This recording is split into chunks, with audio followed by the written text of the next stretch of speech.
Back in the days when I was young, I'm not a kid anymore. But some days I sit and wish I was a kid. Back in the days when I was young, I'm not a kid anymore. But some days I sit and wish I was a. Hey people, it's Ben here from Beneficial Massive, where you, the masses, hopefully benefit from something I provide for you in this video. For today's vid, I thought I'd try something different. In a small monthly series of appropriately titled Histro is the name. Histro meaning history, like a history lesson, and retro because obviously the console is a retro gaming console. So I mixed the two words together for those who are wondering. I've patented that right now, so don't be a ponk. Just kidding. Anyway, so today's episode of Histro, we take a look at the SNES console, which in the time it came out is referred to today as the golden era of video games.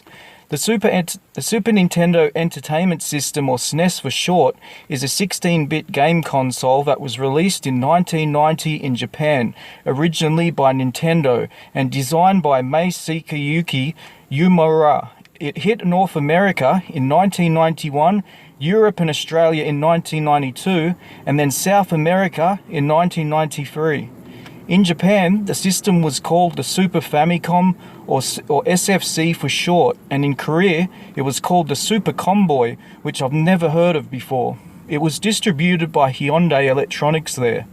Its predecessor was the 8-bit Nintendo Entertainment System, or NES, for short, and the Famicom, which we'll check out in another Histro vid. Another different noticeable variation was the casing for the North American console was quite different looking to the European, Japan and Australia releases.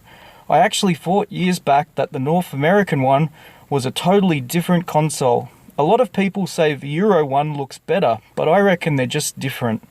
Each to their own. I like how the North American controllers have the sync-in on the two buttons. I think that's a nice, I was going to say mod, but difference right there.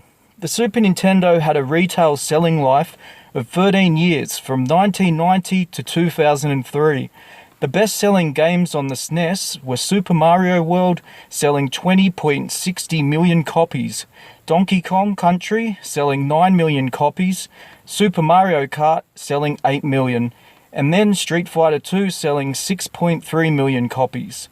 So the Super Nintendo was a worldwide success, becoming the best-selling console of the 16-bit era.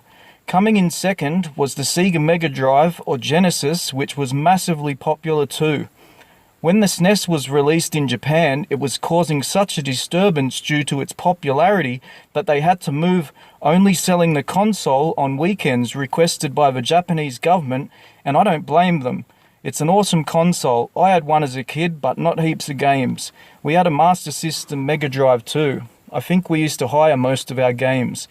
The 16-bit design of the SNES incorporates graphics and sound co-processors that perform tiling and simulated 3D effects, a palette of 32,768 colors, and 8-channel ADP-CM audio. These base platform features, plus the ability to dramatically extend them all through substantial chip upgrades inside of each cartridge, represent a leap over the 8-bit NES generation and some supposed significant advantages over 16-bit competitors such as the Genesis. The war or rivalry between Sega and Nintendo consoles is notably one of the biggest in video game history. Sega attacked Nintendo, asserting themselves as the system that was cooler, trying to aim itself at older players. One of the campaigns included the saying, "Sega does what Nintendo don't." Anyway, so Nintendo does have an image of looking like it's for younger audience, but it didn't stop them in whooping Sega's a-hole. Today I like them both equally, to be honest. I never really liked one more than the other. Maybe I'm just not a big competitive person. But in America, there were ads that Sega released really attacking Nintendo, which I only saw recently and was shocked. It was straight up bullying, but pretty hilarious. I thought it was illegal for one thing because of using their name, but they blatantly pay them out hard in their commercials. In Australia, we never saw any of these commercials, or at least I don't recall seeing them. so it's quite cool to see them now. I'll leave a link in the description to some of the old retro ads that are definitely worth checking out. One of the Nintendo's main reasons for beating Sega in sales was due to the support of third-party developers such as Capcom, Konami, Square, Enix, and Tecmo. This almost concludes our look back on the Super Nintendo. But to make things interesting, I'm going to list 8 interesting facts about the Super Nintendo that you may know or not know. Okay, number 1. Nintendo had no intentions of making a follow-up to the NES. Number 2. The Super Nintendo was going to be backwards compatible. Number 3. The SNES was designed so people wouldn't spill drinks on it. Number 4. There was an arcade version of the SNES. Imagine trying to get your hands on one of those. Number 5. Several top N64 games started as SNES projects. Number 6. In Japan, Nintendo decided to ship the Super Famicom at night to avoid being robbed by the Yakuza. Number 7. It had a satellite modem peripheral in Japan, which is interesting if you look at where the internet was when the SNES came out and where online gaming is today. Number 8. The PlayStation started as a SNES add-on.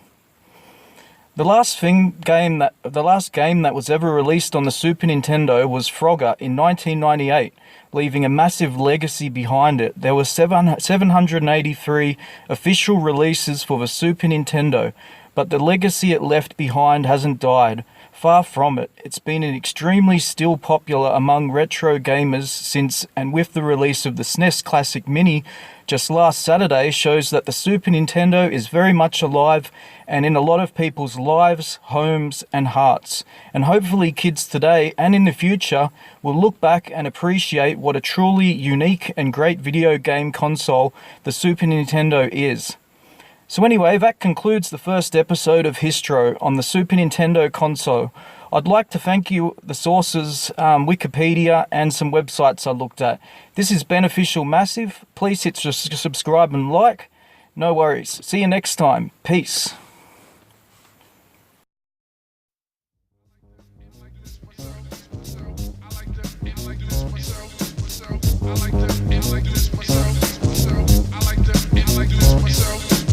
I like that, and like this.